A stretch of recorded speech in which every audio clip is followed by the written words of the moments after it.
there's no artist out like Eddie Zuko Thank you, right man. now. Thank you. That's how I feel. That's how I feel. That's a beautiful thing. Yeah, man. yeah. Must feel good. It does. It does. I feel like I can't, necessarily be boxing. It's kind of hard even when people ask me like, what kind of music do you make? Ladies and gentlemen, Mando Fresko here with my Instagram friend. Eddie Zuko. IG Eddie homies. Zuko. Finally meet in real life. IG homies. Yep. Finally get to connect, man. It's a pleasure, brother. Yes, It's sir. a pleasure, man. We're here at Coachella, Yep. and I saw you on the stream week 1. Uh-huh. You crushed it. Thank you, bro. Congratulations Yeah. on all that, man. You had a big crowd that day. Man, it just surprised me, bro. Like, I just walked out on stage and the room was like already almost full. And then, so I was just like, all right, let's go. Let's do it. And the crowd was super responsive. They were with me heavy, bro. So I was like, hell yeah. I was just happy that it was that the crowd liked it. And that's all I could ask for. Now, we're having this conversation before you hop on the stage. Yeah. Week 2. Week 2. Yep. Man, talk to me about this entire experience for you. How has it been? I know that it's got to be, one of your biggest accomplishments to do something like this. I think next step is to close off Coachella. Yeah, right? next step is be on one of the bigger stages, headlined, be the closer. But this time around, man, it's just dope that it's my first time ever even coming to the festival. Yeah. And growing up so close, it's always been like, oh, I want to go there. Because I've always been a fan of the artists that they get at this festival. So being on the lineup, and that's my first time, is like it's a dream. Couldn't ask for anything better. That's sick. Now, when you first sat down today, I asked you about your Zeke Taqueria. My Zeke Taqueria, right there, yeah. So Zeke Taqueria, I just found out it's named after your dog. My dog's Taqueria. He's the CEO. Yeah. So he's it's kind of like a play. It's like in a alternate universe where the dogs are running the show. You know what I mean? Yep. My dog's the CEO of Zeke's Taqueria, and I'm part of the taqueria. My homies are part of the taqueria. I love that. And it's just the energy that my dog has. He's real crazy, man. He's like nonstop. So that's the energy we like to have. It's like, what's he doing? He's going crazy. So let's do the same. with Zeke Taqueria. Now, for those that don't know, Yeah. Eddie and Zeke don't have a taqueria yet. Not yet. Yes. It's in the talks. It's in the works. Hopefully one day we got some of the best tacos around, some good smash burgers. Oh, okay. Simple menu type thing. Yeah. I think I'm plotting it now, but it'll happen one day for sure. What do you say that the taqueria is the company? It's the brand. It's the company. It's it's the ethos. It's just like it's all my homies. Everybody that helps me out with what I do, they're all part of the taqueria. And it's just funny calling it taqueria. Like, you wouldn't think to call a group of guys taqueria. You know what I mean? And like my girl included, like she's part of the taqueria. Everybody who helps me with anything is part of the taqueria. I saw that you guys came out, at least, I don't know if you're doing it again this week too, but week 1, you had the taquero apron on. We had the whole taquero get up, just we're like taqueria, so we got to dress like taqueros. I love that. I just thought it was cool, man. I thought it was funny. And we're not coming out like that this week. Like, you got to switch it up second week. So first week, got the aprons. And I think when people saw us up there, they're like, what? So because some people may or may not know I have Zeke's Taqueria. Right. So it's like inside jokes. I love that though. Joke type things. When you got a concert at 5 o'clock and then you got a taquiza at 8 o'clock. Yeah, that's what all the comments were saying. Like, this was about to clock in for a 4-hour shift after this. The whole performance and just your whole perspective on making music, you're always referencing your culture. Yeah. Being Mexican American. What does it mean to be a Chicano and to be here at Coachella? I mean, it's big for me, man. It's like I think they said that this year they have the most Latino artists ever at Coachella. So I'm just honored to be a part of that. Yeah. And also being that it's Coachella, like Coachella's predominantly Hispanic, predominantly Latino. Right. Like the actual community of Coachella. So it's like, I think that's even doper. That it's like, well, we're here. We're damn near in Mexico. We're pretty much in Mexico, right? At one point it was Mexico. So it's like, it's super important. I'm happy to be a part of it. And yeah, I'm just out here rapping, just doing what I do. Yeah, no, talk to me about your rapping, your creating of music. Yeah, has changed a lot because I remember when I first heard about you. I want to say it was like 2018. Okay. And someone sent me a song. Someone like on your team, on your label, they were like, "Yo, take a listen to Eddie," and you were rapping. Yeah. You were like you were going in. Now it's of course you're rapping, but you're also singing. You got melody.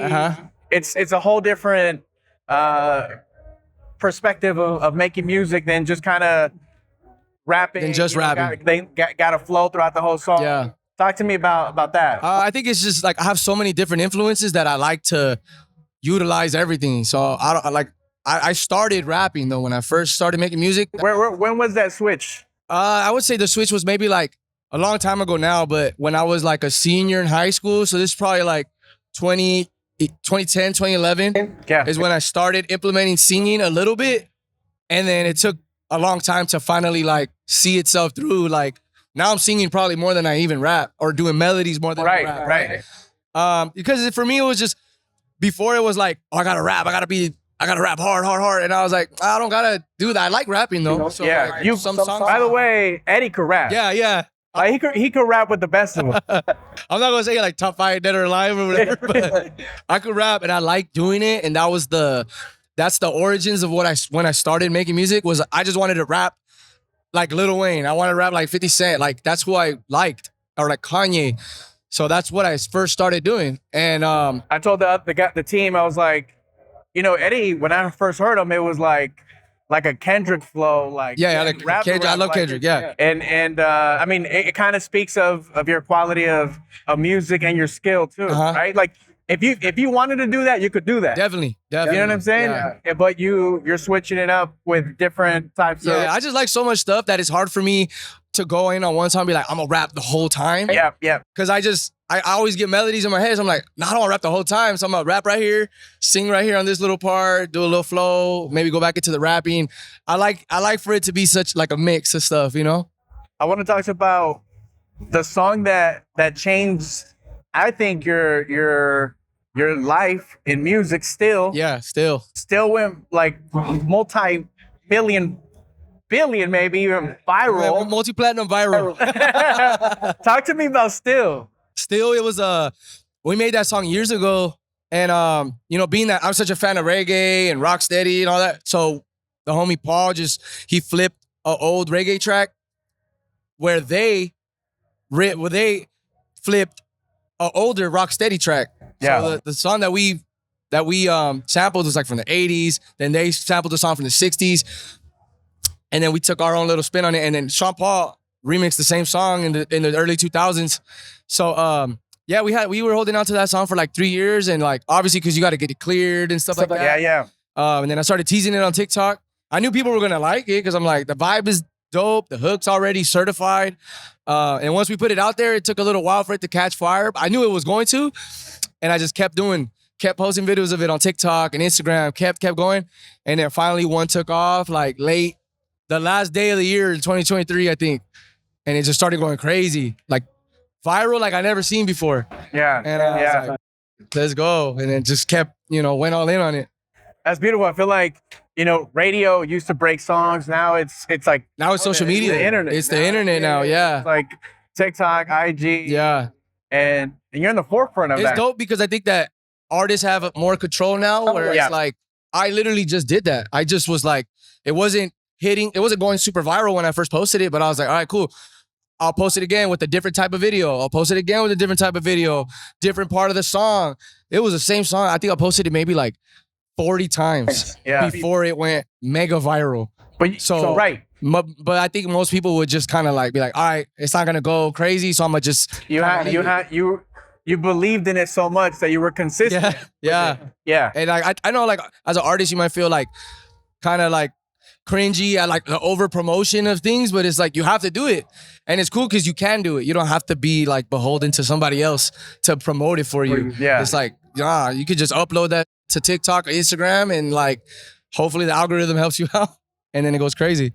I love that you embrace your Latino culture, your Mexican culture in your music too. And then when you're rapping, you see like our own community and culture rapping back at you, singing back at you.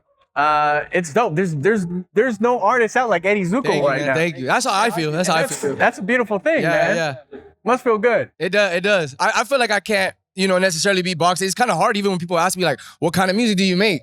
Yeah. And I don't even know what to tell them because like you could turn on one song and think I make corridos or something. You could turn on another song and think I make reggae, and another song and he makes like indie. Yeah. But I think it's just coming from my, like my upbringing. And from what I watched on TV, the music I listened to, all that mixed together, that's what it comes out like a big mix of stuff.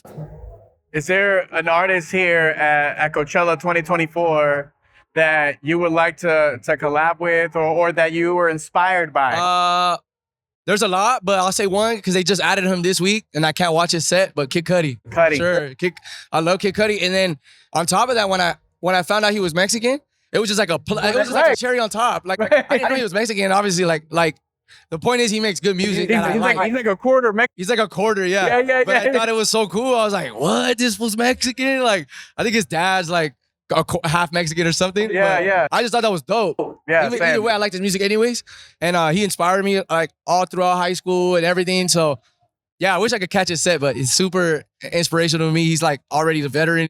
So you guys are playing around the same time. Yeah, he's playing like at the same time. They just added him this week. So shout out to Kid Cudi, bro. It's funny how you find out that one of your favorite artists is also, raza. It's part of your own that's culture. Crazy. Because you geek out, you're like, oh, that you feel seen, right? Yeah. You feel a deeper connection to that artist. No, for sure. Like if I found out Kanye West was Mexican, I'll be geek, bro. If he was Kanye Asada or something. Kanye Asada, yeah.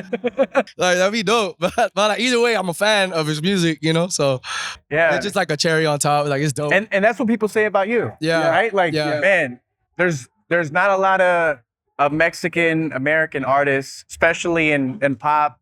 And I'm saying pop because it's popular music, right? Yeah. And in music overall. And on these type of stages, so representation matters, man. For sure. And you're doing a great job of that. Thank you. It's something to be very proud of. And I hope that when you go out there tonight, you feel it. The love that you're getting from them is the love that you're putting into everything that you're doing, man. So it's just a reflection of what you're doing. Thank you, man. Hell yeah. No, it's awesome. It's awesome to be somebody that is like now, I'm one of the ones that's repping. Right. All right, cool. Right. Hell yeah. Like you don't think about it that way when you're making stuff, making music. You're just doing it. And then people tell you that, like, hey man, you're repping for us. You're putting on for the raza. And I'm like, hell yeah, I'm down. Lastly, I want to talk about Abajo del Sol. Abajo del Sol, yeah. Abajo del Sol. What does it mean? Tell me everything about it. We walk outside right now, we're going to be melting, bro. It's 95 degrees. I grew up in this weather. Like, it's not even that hot right now. Like, where I grew up, whatever, like 80 miles down south. So it's the exact same weather. So in the summer, dude, it's like 120 degrees on a regular summer day. And it's like, that's just your whole life. It's sun every day. It's beaming down. And it's like my ethos. And now I live in San Diego. I'm spoiled. I live by the beach. It's nice. But most days it's sunny. And when we were making the album, the whole time we're making it in the garage. Yeah. We have the garage open. I got my driveway's right there. My dog's right there. I'm making the music like damn near outside. So I just feel like everything on the album kind of sounds like that. It sounds like Abajo del Sol. Like we literally made it under the sun. We were literally outside. I'm not like a studio rat. I don't like the dark vibes and like the black lights and stuff like that. You know what I mean? I like the sun. Like I want to be outside. So that's the vibe of it. Yeah, your aesthetic is nature. My aesthetic is nature. My aesthetic is afuera. Like literally I like that. Outside, bro, barefoot.